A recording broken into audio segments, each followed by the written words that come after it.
Olá, queridos, graça e paz do Senhor Jesus. Estamos aqui para mais um estudo da palavra, buscar o Senhor, meditar na sua palavra e aprender um pouco mais da palavra, aprender um pouco mais dos ensinamentos do nosso grande Deus. Amém? Eu quero deixar com vocês hoje o texto de Efésios, no capítulo 1 de Efésios, versículo de 15 a 18, né? Vamos estudar a palavra mais uma vez e meditar nela. Todos vocês que estão aqui conosco, no nosso canal, membros da nossa missão de motas, amigos queridos, né, de outras denominações, que bom ter você por aqui, juntos buscando a palavra do Senhor. Efésios 1, de 15 a 18, vai dizer assim a palavra de Deus: pelo que, ouvindo eu também a fé que entre vós há no Senhor Jesus e o vosso amor para com todos os santos. 16. Não cesso de dar graças a Deus por vós, lembrando-me de vós nas minhas orações, para que o Deus de nosso Senhor Jesus Cristo, o Pai da glória, vos dê em seu conhecimento o espírito de sabedoria e de revelação, tendo iluminado os olhos do vosso entendimento, para que saibais quais seja a esperança da sua vocação e quais as riquezas da glória da sua herança nos santos. Amém, querido? Palavra de Deus para o nosso coração. Nós queremos falar hoje sobre o propósito de Deus para a igreja, né? A pergunta é: o que Deus espera da nossa igreja, da sua igreja, né? O que Deus espera de nós? Somos a igreja do Senhor, somos o povo de Deus. E Paulo aqui, ele então vai se dirigir aos Efésios, né? E ele faz menção aos santos em Éfeso. E Paulo, ele os vê como fiéis em Cristo Jesus. Paulo dá graças a Deus por eles, pela fé que eles têm e pelo amor que eles têm, né? Isso é tremendo e nós vamos ver um pouco sobre isso. O texto que a gente acaba de ler, ele nos deixa impactados, né? Paulo, ele nos mostra o que Cristo espera da igreja, né? O propósito do Senhor para a sua igreja, né? Depois de se alegrar com a fé no Senhor Jesus e com o amor, né, vivenciado pela comunidade de Éfeso. Paulo, ele se alegra, Paulo, ele dá graças, porque a comunidade de Éfeso é uma comunidade que estava expressando amor também e fé no Senhor Jesus. Olha para o versículo de número 17: para que o Deus de nosso Senhor Jesus Cristo, Pai da glória, vos dê em seu conhecimento o espírito de sabedoria e de revelação. Então Paulo ora, Paulo faz uma oração, Paulo ora ao Pai e ele pede que ele conceda aos cristãos, conceda ao seu povo sabedoria, revelação e discernimento, né? Essa é a oração de Paulo, para que o povo fosse cheio de sabedoria, cheio de conhecimento, da revelação de Deus. Tudo que nós precisamos, né? Precisamos da sabedoria, precisamos da revelação, precisamos do discernimento, do entendimento, né? E procurar saber a vontade do Senhor para com o seu povo, para com a sua igreja.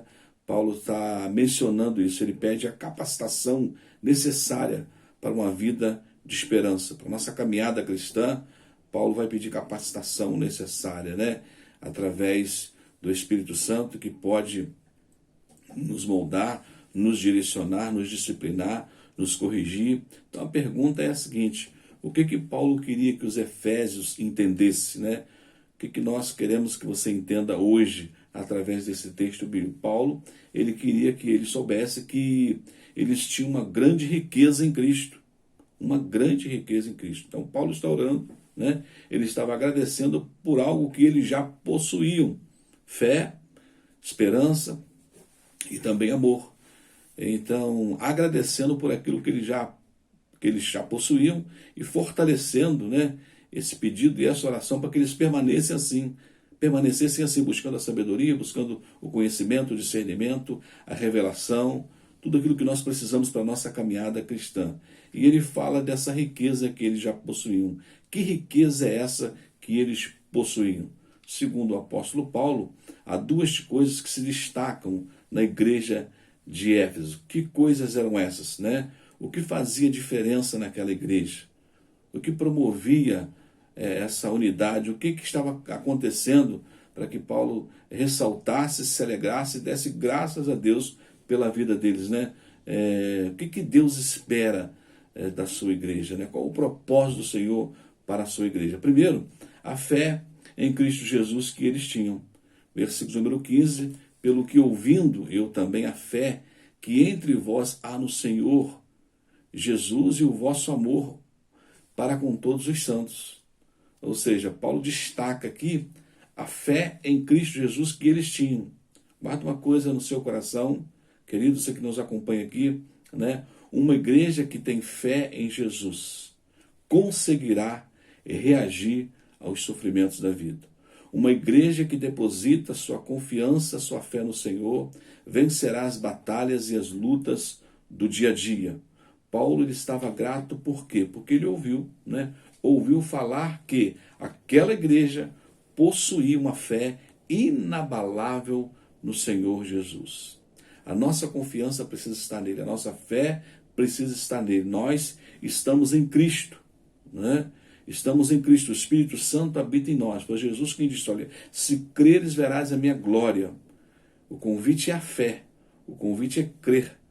E se nós fizermos isso, veremos a glória de Deus, veremos o sobrenatural de Deus, experimentaremos coisas tremendas e maravilhosas mediante a nossa fé. Paulo está alegre, Paulo está dando graças a Deus por esta fé inabalável que eles tinham no Senhor. Isso precisa acontecer, precisa continuar acontecendo na sua vida, na nossa comunidade, na nossa igreja. Acreditar, crer, confiar que o Senhor está no domínio de tudo. E é preciso crer, né? A fé é um exercício, é um dom, nós precisamos exercitar a fé, a confiança no Senhor. Hebreus no capítulo 11, versículo 6, vai dizer que sem fé é impossível agradar a Deus. Não podemos agradar ao Senhor se não crermos nele, se não confiarmos nele. A fé nos faz alegrar, a fé faz alegrar o coração de Deus, a fé traz resultado extraordinário, né? Quando nós assim exercitamos, quando nós confiamos no agir de Deus. E nós precisamos fazer isso. Mateus no capítulo 17, versículo 20, se tiver de fé, nada vos será impossível. Ou seja, um convite à fé. E Paulo ele se alegra porque esta igreja, a igreja de Éfeso, era uma igreja que exercitava a sua fé, uma fé inabalável no Senhor Jesus. O propósito de Deus para a sua igreja, o que Deus espera da sua igreja, é que seja uma igreja de fé. Uma igreja movida pela fé, pela confiança no Deus, no Senhor da igreja, cabeça da igreja, a cabeça da igreja que é Cristo. Deixa eu te lembrar uma coisa. O sofrimento ele é inevitável na vida do crente. Inevitável. Jesus alertou das aflições. Por isso a igreja precisa manter viva a sua fé em Jesus. Precisa manter a sua confiança em Jesus. A fé, ela tem que ser em Jesus. Preste atenção. No Filho de Deus. Só Ele pode, o advogado justo, o advogado fiel, aquele que julga as nossas causas. A fé precisa ser em Jesus. A fé não pode estar em homens. A fé não pode estar em objetos. A sua fé não pode estar na sua religião. Ok? Não pode estar na sua igreja. A fé não está no padre, a fé não está no pastor, a fé não está no ídolo. A fé está em Jesus. Ele é que pode. Eu preciso lembrar você de homens que passaram na história e de forma maravilhosa, homens e mulheres. Apóstolo Pedro, apóstolo Paulo, né? Maria, pessoas especiais, né? Que caminharam ao lado do Mestre e que foram muito relevantes em suas épocas, mas pessoas que morreram não estão mais aqui, né? Não pode mais fazer nada por nós. Eu estou aqui e se você depender que eu faça algo para você, eu depender que você faça algo para mim, enquanto eu estou aqui eu posso realizar, dentro das minhas limitações, das minhas possibilidades, eu posso te ajudar de alguma forma. Mas se você tiver uma notícia que eu morri, que eu não estou mais aqui, ou se você morrer, você não pode mais fazer nada por ninguém, correto, querido? Sim ou não? Então deixa eu te lembrar uma coisa. Todos esses homens que passaram, Paulo, João, Marcos, né, Maria, Ruth, Esther, os homens e mulheres de Deus, homens notáveis da Bíblia que tiveram a sua participação, né, que fizeram algo tremendo por um povo, por uma comunidade numa época, eles não podem fazer mais nada, eles morreram. Creio, estão todos com o Senhor, trabalharam com o Senhor, caminharam com o Senhor. E um dia nós vamos poder encontrar essas pessoas outra vez, se nós reconhecermos o Cristo como Salvador de nossa vida. Porém, eles não podem fazer mais nada por nós. Só Jesus pode. Então a sua confiança não pode estar no pastor ou no padre, ainda que em alguns momentos vão ser muito relevantes na sua vida, aconselhando, ajudando, né, caminhando junto, direcionando. A sua confiança não pode estar em Pedro, João, Maria ou José, porque eles não estão mais aqui, porque morreram. Só Jesus morreu por sua vida, só Jesus morreu por sua causa, só Ele ressuscitou, só Ele está vivo e continua agindo e continua intercedendo por você e continua ouvindo você. Então, a nossa fé precisa estar no Senhor. Tudo existe por causa de Deus. Ele tem o controle de tudo. Paulo pediu a Deus que desse conhecimento ao povo sobre ele. A igreja, então, não precisa temer. A igreja precisa crer. A igreja não precisa temer a tempestade. A igreja não precisa temer o mar revolto. Por quê? Porque Jesus acalmou a tempestade, né? Você não precisa temer a morte, porque a palavra de Deus diz que os filhos de Deus não verão a morte. Quem crê em mim, ainda que esteja morto, viverá. Então você não precisa temer a morte. Os filhos de Deus passam da morte para a vida. Você não precisa temer o diabo, você não precisa temer Satanás, ainda que não podemos subestimar o seu poder, mas não precisamos temer, porque nós podemos repreendê-lo em nome de Jesus, porque Jesus venceu o diabo lá na cruz do Calvário. Então você não precisa temer, você precisa crer. Então guarde isso. A alegria de Paulo era que aquela igreja era uma igreja que tinha uma fé inabalável em Jesus, no Senhor Jesus, no Deus Todo-Poderoso, o único Deus que pode salvar, curar e restaurar.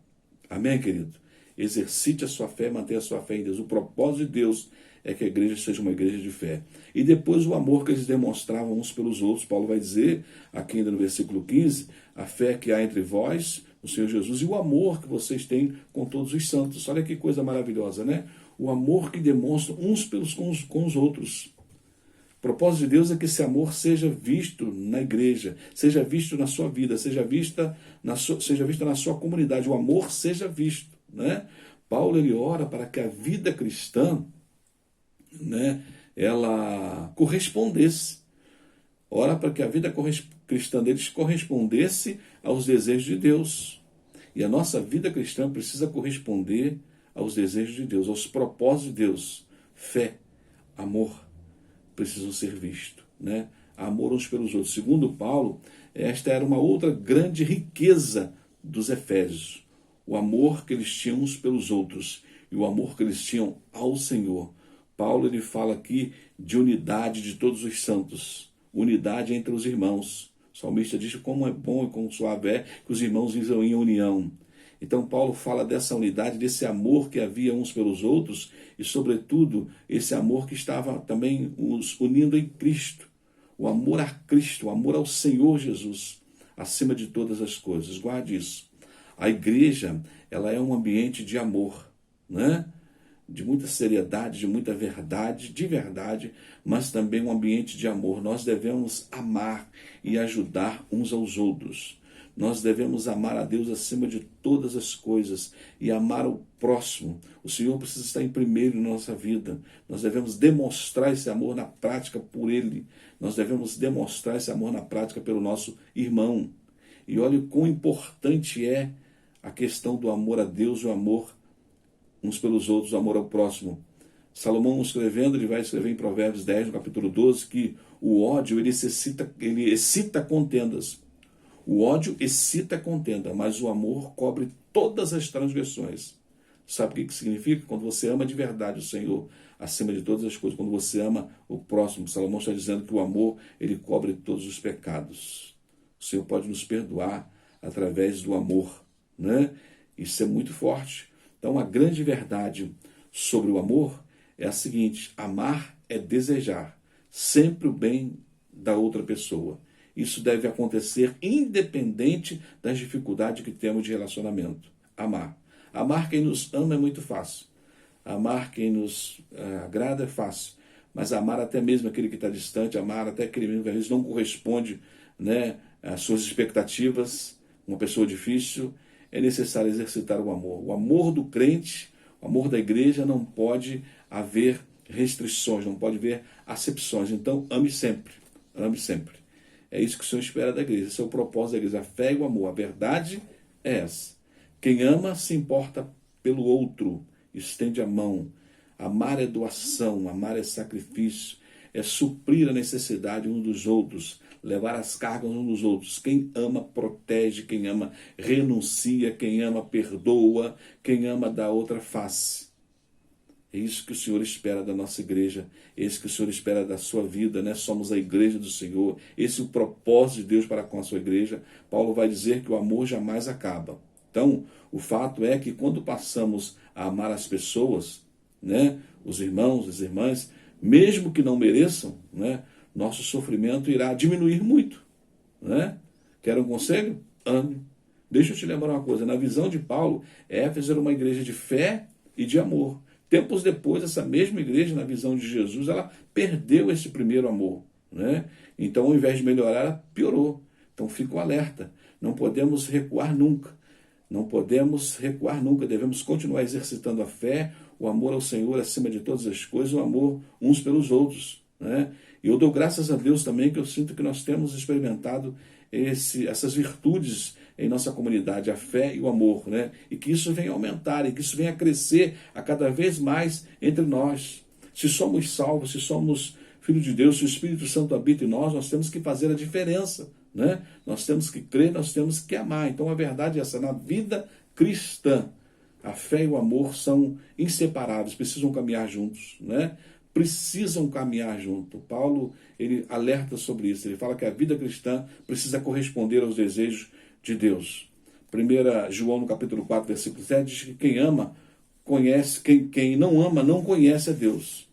Então, se você não ama, se você não demonstra isso, você não tem esse conhecimento do Senhor. Deus espera muito da sua igreja. Nós somos a sua igreja. E detalhe, o Senhor espera mais de nós, muito mais de nós. Nós somos testemunhas de Cristo, então nós devemos agir como Ele agiu. Nós devemos nos identificarmos com a sua palavra, com a palavra de Deus, andar de acordo com a palavra de Deus, de acordo com o Espírito Santo, identificar com o Espírito Santo, identificar com a vontade de Deus, identificar com a santidade de Deus, com o amor de Deus, com o agir de Deus. Somos servos. Escute isso, somos discípulos de Jesus Cristo. Então, fé e amor precisam ser vistos em nós sempre. Somos sal e luz do mundo, né? E estamos aqui para testemunhar de Cristo, né? Testemunhar de Cristo. Sal e luz do mundo. Sem Cristo nós estamos perdidos, né? Nós temos Jesus Cristo, nós temos a esperança. Quando Paulo escreve aos primeiros Tessalonicenses, no capítulo 1, versículo 3, ele vai dizer assim: lembrando-nos sem cessar da obra da vossa fé, do trabalho do amor e da paciência e da esperança em nosso Senhor Jesus Cristo, diante de nosso Deus e Pai. O que nós aprendemos aqui com esse texto, quando Paulo também insiste na questão da fé, da esperança e do amor? Devemos estar prontos para cultivar a fé, prontos para cultivar a fé e permanecer com a fé inabalável no Senhor, prontos para demonstrar amor ao Senhor e ao próximo na prática, prontos para trabalharmos na obra do Senhor com amor, com zelo, com empenho, com compromisso. Paulo está falando isso. Paulo, ele está orientando a igreja, ele está ensinando a igreja sobre essas virtudes. Paulo, ele fala da paciência da esperança. O crente precisa ser paciente e manter viva a sua esperança no Senhor. Esse é o propósito de Deus para a igreja. É isso que o Senhor espera de nós. Salmo de número 31, 24, vai dizer assim: amai ao Senhor vós, todos os que sois seus santos, porque o Senhor guarda os fiéis e retribui com abundância aos soberbos. Está vendo? Ame ao Senhor. Ame ao Senhor. Nós que somos santos, separados, salvos, servos, devemos amar ao Senhor, porque isso vai fazer com que o Senhor nos retribua, nos recompense, né? O Senhor vai nos guardar. O Senhor fortalece aqueles que esperam nele. Salmo de número 71, 5, pois tu és a minha esperança, Senhor Deus. Tu és a minha confiança desde a minha mocidade. Deus era a esperança de Davi desde a mocidade. E ainda mais, o apóstolo Paulo nos ensinando, nos direcionando através da sua palavra, palavra do Senhor, 1 Coríntios 13, 13. Agora, pois, permanecer a fé, a esperança e o amor. Esses três, mas o maior deste é o amor. Então a esperança é uma das três virtudes que permanece. A igreja do Senhor, eu e você, a igreja que agrada ao Senhor é assim. O propósito do Senhor para a igreja é esse: exercite a fé, Fé inabalável no único Deus, só nele, só ele adorarás, só ele prestarás culto, né? Ao único Deus, ao Deus vivo, o amor acima de todas as coisas ao Senhor e ao próximo. O trabalho na sua obra, né? Servir a Deus, paciência e esperança. Amém? Esse é o conselho hoje. Isso é o que o Senhor espera da igreja. Esse é o propósito de Deus para a sua igreja. Deus querido, Deus santo, nos ensina a ser assim. Que possamos caminhar a nossa vida desta forma, exercitando a nossa fé, a paciência, a esperança, o amor ao Senhor, uns pelos outros, te adorando, somente te adorando como único Senhor, Salvador da nossa vida, se envolvendo com compromisso na tua obra, caminhando contigo, sendo sal e luz, fazendo a diferença onde nós estivermos, porque é desta forma que o Senhor espera. É isso que o Senhor espera da igreja. Esse é o propósito do Senhor para a igreja. Possamos receber essa palavra e tomarmos posse nesta hora, em nome de Jesus, fazendo a diferença, mudando a nossa história e a nossa vida, para caminhar no modelo do Senhor, na vontade do Senhor, da forma que te agrade, em nome de Jesus. Amém. Deus te abençoe nesta hora, em mais esse estudo. Compartilhe com alguém, repasse para alguém, seja bênção, seja a igreja, seja o servo, seja o discípulo que agrade a Deus, que ande na sua vontade e que se encaixe no propósito divino para o qual o Senhor espera da sua igreja. Grande abraço.